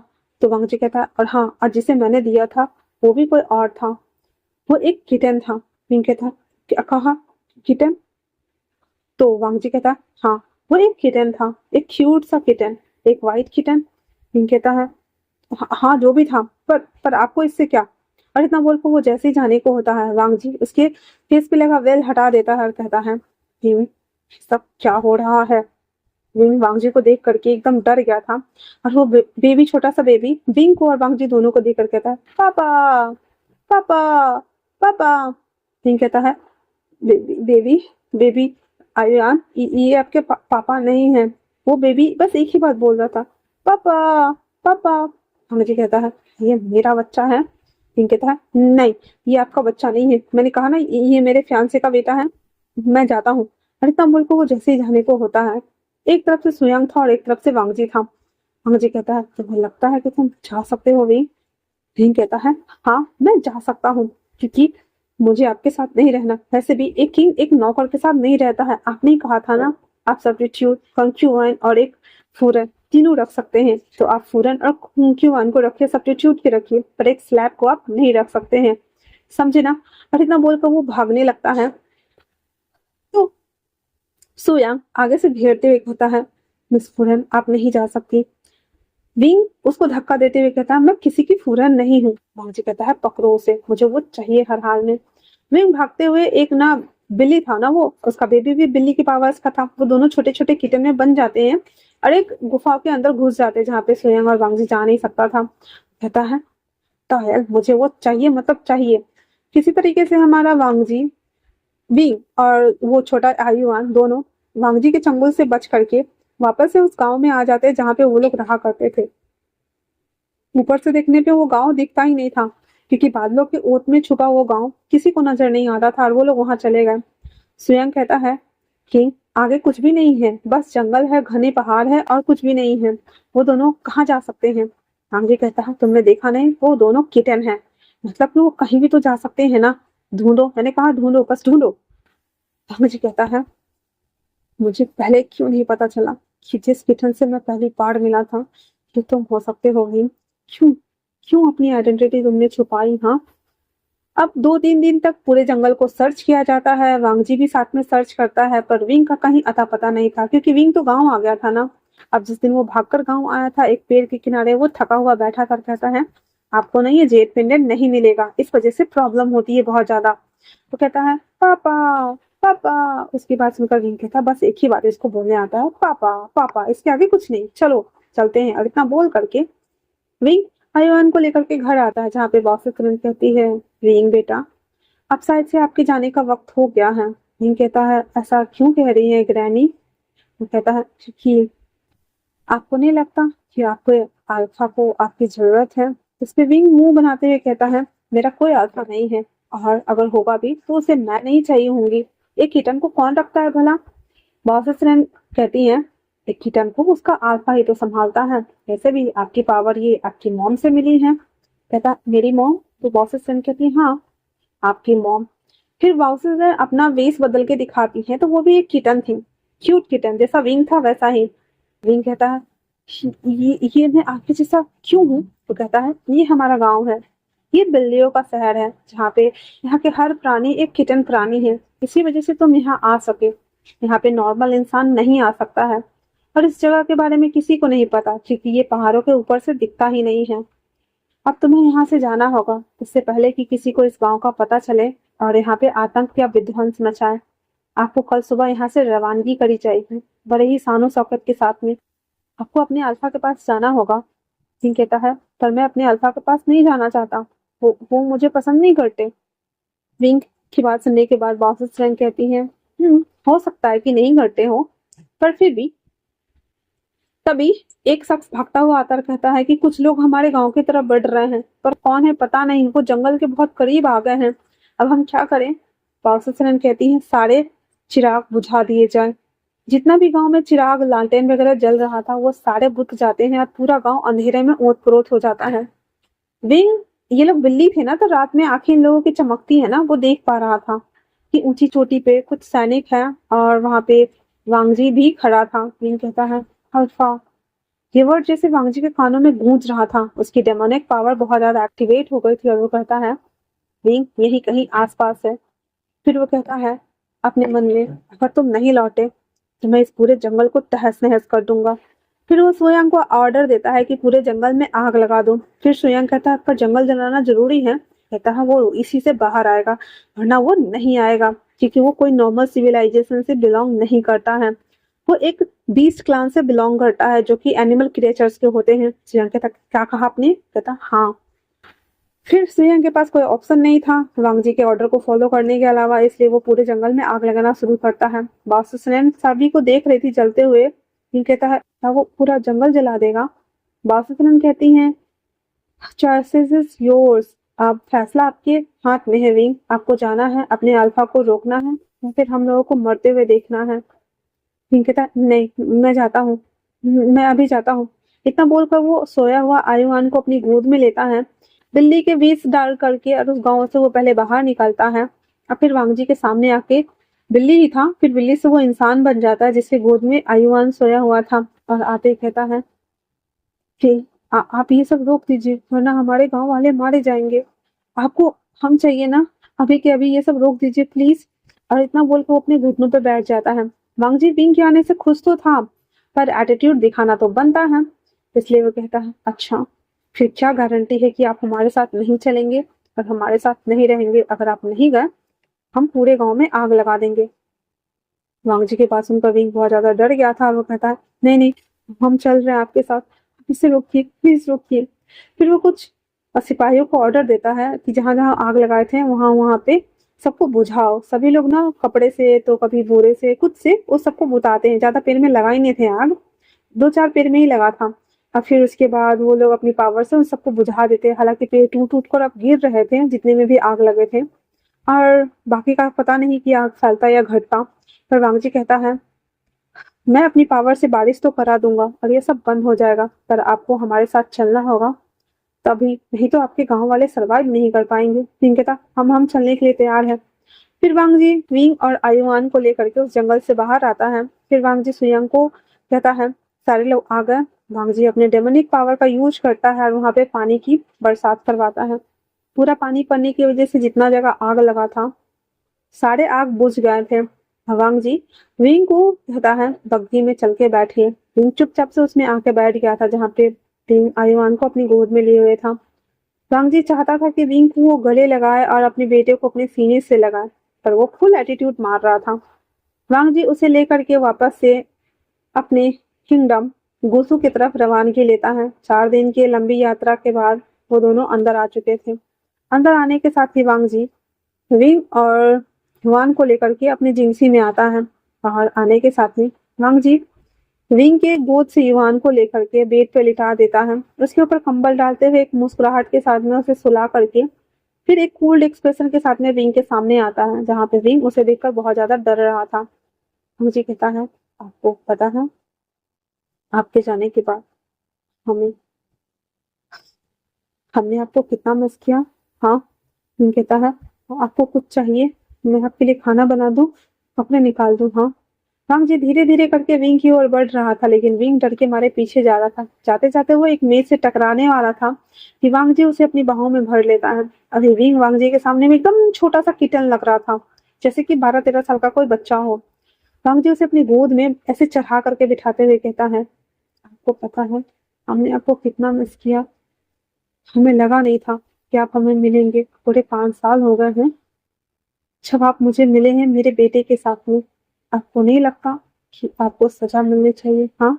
और इतना बोल करके उसके लेग्स को कैप्चर करता है और उस सैंड ग्लैंड को, जहाँ पे उसने बाइट मार्क बना बना करके उसके बॉडी के ऊपर पूरा पूरा का पूरा स्क्रिप्चर ही तैयार कर दिया हुआ था, जहाँ पे अजीबो तरह के क्रिएचर बने हुए थे जो वांग जी का क्रिएचर्स का फॉर्म था। वांग जी उसे देखता है और उस पर हाथ चलाते हुए कहता है क्या ये मेरा फॉर्म है? विंग कहता है हाँ शायद से। वांग जी कहता है शायद से का क्या मतलब है, और उसे गले को दाबे हुए था। विंग कहता है देखिए, अगर आप मुझे स्लैब बना के रखना चाहते हैं तो आपको ये सब शोभा नहीं देता है किंग। और इतना बोलकर विंग नीचे अपना सर कर लेता है। अब हमारे वांग जी को छौ उठा। वो कहता है क्या मतलब है तुम्हारा? तुम मेरे ओमेगा हो, मैं तुम्हें ना स्लैब क्यों बनाऊंगा? हाँ। और इतना बोलने के साथ ही उसकी पूरे बॉडी के ऊपर टूट पड़ता है। वो उसी डेस्क पे बिठा करके वांग जी अपनी इच्छा की तृप्ति करता है, और उसके बाद फाइनली ऑर्गेज्म तक पहुंचने के बाद उसे कहता है क्या इन 5 सालों में तुम्हारा कभी मन नहीं किया कि तुम अपने अल्फा का दीदार करो? हाँ, तुम्हारा कभी मन नहीं किया कि तुम अपने अल्फा के साथ समय बिताओ? तुम्हारा कभी ये मन नहीं किया कि तुम मेरे पास आओ? विंग कहता है मैं एक छोटा सा स्लैब हूँ, आपको मेरे प्रिंस से शादी करनी थी, ना कि मुझसे। फिर मुझसे आप क्यों ये उम्मीद कर रहे हैं? मैंने तो कभी नहीं सोचा था। और हाँ, अगर मैंने सोचा भी होगा तो मुझे माफ कर दीजिएगा, क्योंकि मेरी इतनी कैपेसिटी तो बिल्कुल भी नहीं है कि मैं ये सब सोच पाऊँ। वांग जी उसके लिप्स पे हाथ रखते हुए कहता है, ठीक है, मैंने तुम्हें माफ किया, पर मुझे छोड़ के मत जाना। इतना बोल करके और वो वांग जी फिर से विंग के साथ वो सब कुछ करने लगता है। इतने लंबे जर्नी से आया हुआ था, इसलिए आयुआन सो रहा था और वांग जी विंग के साथ कंटिन्यूअसली अपनी 5 साल की पूरी भड़ास को निकाल रहा था। शाम होते होते विंग और वांग जी दोनों थक गए थे और वो दोनों जमीन पे पड़े हुए थे। विंग उसके ऊपर था और वांग जी उसके बैग को सहलाते हुए कहता है, मुझे भूख लगी है। विंग कहता है, हम अभी बना के लाते हैं। फिर वो उठता है, अपने कपड़ों को सही करता है और जाने लगता है। वांग जी विंग को जाते हुए देखता है, फिर अपने कपड़े को समेट करके खुद ही पहन लेता है और आयुआन के पास आके बैठता है, क्योंकि आयुआन सोते हुए बहुत क्यूट लग रहा था और वांग जी को अभी भी वो बात याद आ रहा था जब आयुआन ने बोला था पापा। और वे आयुआन की बात सुन करके उसके चेहरे पे स्माइल आ जाती है और कहता है, मेरा बेटा, मेरा अपना खून। वांग जी फ्रेश होने चला जाता है। विंग भी तब तक खाना बना चुका था और वो ला करके रखते हुए फिर से एक कोने में जाके खड़ा हो जाता है। वांग जी कहता है, विंग यहाँ आओ, बैठो। विंग कहता है, मैं आपके साथ नहीं बैठ सकता, आपने ही मना किया हुआ है ना। वांग जी विंग के पास उठकर जाता है और उसके हाथों को पकड़ते हुए कहता है, मैं तुमसे नफरत करता था इसलिए क्योंकि मुझे लगा कि मेरे होने वाले ओमेगा ने मुझे धोखा दिया है, उसकी जगह पे किसी और से मेरी शादी हुई है। लेकिन मैं कैसे नहीं पहचान पाया कि मेरी शादी उससे हुई है जिसे मैं चाहता हूँ। रिंग एकदम कंफ्यूजन के साथ में वांग जी को देखते हुए कहता है, क्या मतलब? वांग जी कहता है, तुम्हें याद है जब तुम उस पॉन्ड किनारे पत्थर पे बैठे हुए थे और कोस रहे थे कि मुझे कोई प्यार नहीं करता, मुझे कोई नहीं चाहता, मुझे कोई अपना नहीं मानता, तब मैंने तुम्हें वो जेट टोकन दिया था। रिंग कहता है, हाँ हाँ, पर वो आप थे क्या? वांग जी हंसते हुए कहता है, हाँ मैं वो था। क्या तुमने मुझे नहीं देखा था? रिंग मुंडी हिलाते हुए कहता है, नहीं मुझे नहीं दिखा था। वांग जी कहता है, हाँ तुम बस अपना फेस हल्का सा ऊपर करके मुझे देख रहे थे ना, और मैं भी तुम्हें नहीं पहचान पाया क्योंकि तुम्हारे बाल। फिर विंग अपने ओरिजिनल फॉर्म में आ जाता, जहाँ विंग के पूरे बाल व्हाइट व्हाइट थे, दो छोटे छोटे कान निकले हुए थे। विंग की बॉडी पे जो कपड़ा था वो पूरा व्हाइट व्हाइट था। उसे देखते हुए कहता है वांग जी, विंग तो क्या ये तुम्हारा ओरिजिनल फॉर्म है? विंग कहता हाँ। फिर वांग जी अपने ओरिजिनल फॉर्म में आता, जहाँ पे वांग जी पूरा ब्लैक वेयर किया हुआ था, नीचे से लेकर ऊपर तक पूरा ब्लैक, पीछे एक लॉन्ग अफगान, उसके माथे पे ब्लैक चंद्रमा बना हुआ था, उसकी आंखें बहुत ही ज्यादा कातिल और नसीली थी और उसके आसपास डार्क एंड ऑरा बन रहा था। वांग जी कहता है, ये मेरा ओरिजिनल फॉर्म है, जो लोगों को नहीं पता है। मैं यहाँ का किंग हूँ, इसलिए मैं ऐसे रहता हूँ और अपने लोगों की बात सुनता हूँ, और जब मुझे जरूरत पड़ती है तब मैं अपने ओरिजिनल फॉर्म में जरूर आता हूँ। विंग कहता है, तो क्या एक डेमन और एक चैट की जोड़ी है ये? वो कहता है, हाँ शायद से। और इतना बोलकर वो विंग को गले लगा लेता है। विंग उसे बहुत अच्छा लग रहा था। वांग जी उसके लिप्स को कैप्चर करता है, थोड़ा सा किस करने के बाद उसे सेपरेट होते हुए कहता है, आओ मेरे पास। विंग उसे बिठाता है और वांग जी वो खाना खाते हुए अपने मन में कहता है, मैंने ये बहुत मिस किया है, बहुत ज्यादा, बहुत ज्यादा। फिर विंग के दोनों हाथों को लेता है और उसे अपने गोद में बिठाता है। वांग जी खुद भी खा रहा था, विंग को भी खिला रहा था और वांग जी उसके बॉडी पार्ट्स को, मतलब बैक को ऐसे स्निफ कर रहा था, कहता है तुम्हारी बॉडी की कलर जो बहुत ज्यादा अच्छी है, फेरोमोन्स बहुत ज्यादा अच्छी है। विंग कहता है, हाँ पता नहीं क्यों जब से आयुआन आया है तब से मेरे फेरोमोन्स चेंज हो गए हैं। वांग जी कहता है, हाँ तुम्हारे बॉडी से मेरे और आयुआन दोनों के फेरोमोन्स जैसे स्मेल आते हैं और मुझे पसंद है। वांग जी पूरा खाना खा लेता है, उसके बाद कहता है, चलो हम सोते हैं। वांग जी कहता है, आयुआन है? कहता हाँ, मुझे तुम दोनों के साथ सोना है। फिर वांग जी आयुआन को गोद में, मतलब बीच में लेता है और विंग भी, और उसके बाद उसे आराम से लेटा करके वांग जी और विंग लेटे हुए थे। वांग जी विंग के लिप्स को कैप्चर करके उसे किस कर रहा था, उसके बट चिक्स पे हाथ चला रहा था, उसके बैक पे चला रहा था, और वो दोनों थोड़ा देर ऑर्गेजम तक मतलब थोड़ा देर एक ग्लोज अप करने के बाद वो सो जाते हैं। अगली सुबह विंग की नींद खुलती है तो वो सबसे पहले तो पूरे रूम को क्लीन करता है, फिर आयुआन को उठा करके उसे नहला रहा होता है बाहर। तो जब वांग जी की नींद खुलती है तो उसे डर लग जाता है कि विंग कहाँ चला गया। वो चिल्लाते हुए कहता, विंग विंग विंग। पहले तो वो बाहर जाके ढूंढता है तो दोनों मैड कहती है, मिस फूलन बाहर नहीं आई है। वांग जी भागता हुआ पीछे जाता है, जहाँ पे जो हमारा विंग था वो बकेट में पानी लिए हुए था और आयुआन को अपने सारे कपड़े को ऊपर करके और उसको नहला रहा होता है, जिसे देखकर वांग जी की जान में जान आती है और वो कहता है, मुझे लगा कि एक पल के लिए मैंने अपने बेटे को खो दिया। वो सब कुछ अपनी आंखों से देख रहा होता है, तब उसे याद आता है कि जियांग चिंग ने भी एक बेटे को जन्म दिया है और उसका भाई दोनों सेल में है। वो सुयांग को आवाज लगाता है अंदर आते ही और कहता है कि मेरे भाई और उसके ओमेगा दोनों को रिलीज कर दो और जाओ उसे कहो नहा धुला करके और कोर्ट में हाजिर हो। वो सुयांग वहां से चला जाता है फरमान लेकर के। इधर वांग जी विंग के पास आता है और कहता है, क्या मैं अपने बेटे को नहला दूं? विंग को तो शॉकिंग पे शॉकिंग वाला झटका लग रहा था। फिर वो साइड हो जाता है और कहता है, तो मैं आपके लिए खाना बना देता हूँ। वांग जी कहता है, हाँ ठीक है। फिर वो कोर्टयार्ड जहाँ किचन था वहां चला जाता है और वो पीछे ही था और वहां पे जा करके वो सब कुछ जमा करना, रखना, लकड़ी वगैरह इकट्ठा करना, काटना वगैरह शुरू कर देता है। वांग जी विंग को भी देख रहा था और अपने बेटे को खुद से नहला भी रहा था, जहाँ पे आयुआन बस एक ही बात बोल रहा था, पापा, पापा, मेरे पापा, और ऐसे बोल रहा होता है।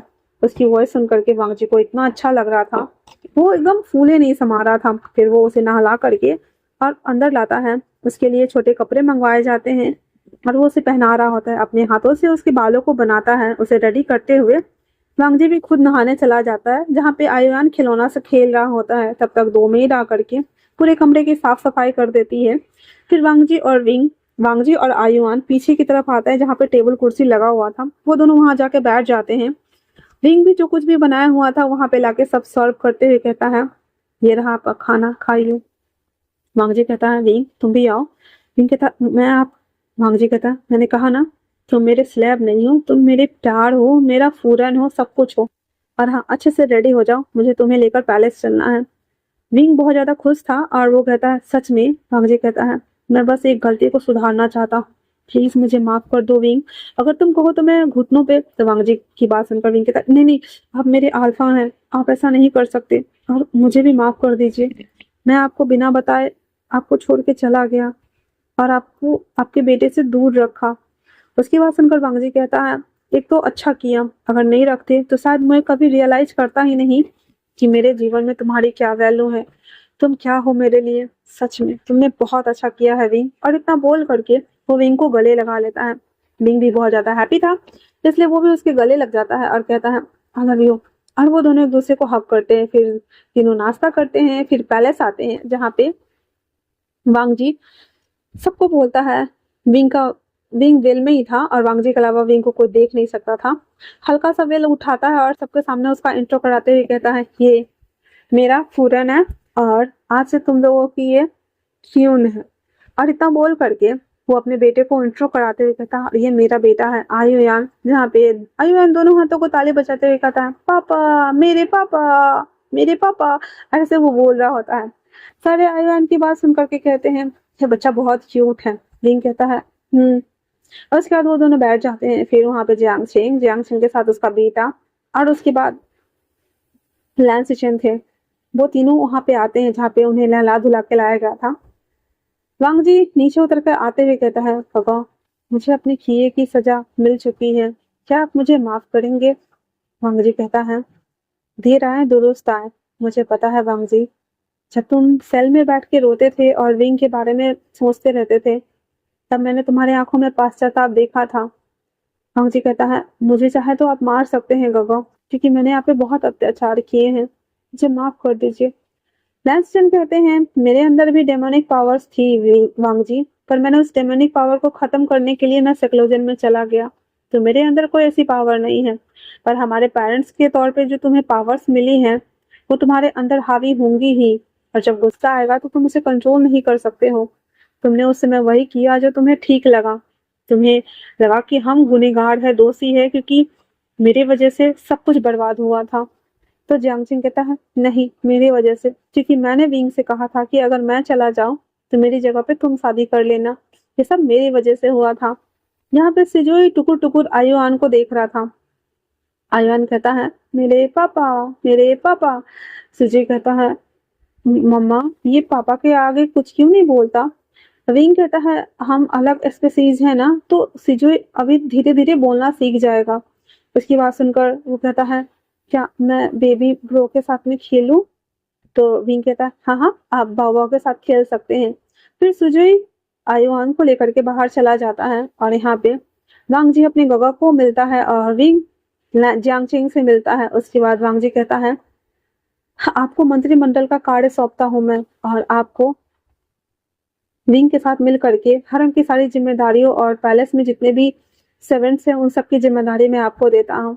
और वो चारों स्टेज पे आके आई मीन थ्रोन के पास आकर खड़े हो जाते हैं जहाँ पे बीच में विंग और वांग जी बैठे हुए थे और दोनों साइड एक साइड जियांगचेंग बैठा हुआ था और एक साइड लैन सिचन बैठे हुए थे। अंकल इस दृश्य को देखकर बहुत ज्यादा खुश थे क्योंकि अंकल की एक भी नहीं चलती थी और वांग जी हर फैसले किया करता था। जब से उसने ये बोझ संभाला है उसे थ्रोन पे डाला गया था। वांग जी की बात ही आखिरी शब्द होते थे और पत्थर की लकीर होती थी। इसी वजह से वांग जी से कोई कुछ कहता नहीं था। वांग जी जो कहता था लोग को वही करना पड़ता था। उसके बाद वांग जी अब सब कुछ जब घोषित कर चुका था वो बहुत ज्यादा खुश था और वो कोर्ट की कार्रवाई शुरू करने के लिए कहता है। वहीं दूसरी तरफ हमारा सुजय और इवान दोनों छोटे छोटे कबूतरों के साथ में और कुछ नौकरों के साथ में बाहर खेल रहा होता है। तो इसी के साथ ये छोटा सा प्यारा सा मिक्स जो मैंने खिचड़ी बनाई है 3-4 लोगों को मिला करके कैसा लगा आप लोगों को मुझे कमेंट करके जरूर बताना। तब तक के लिए थैंक्स फॉर वॉचिंग।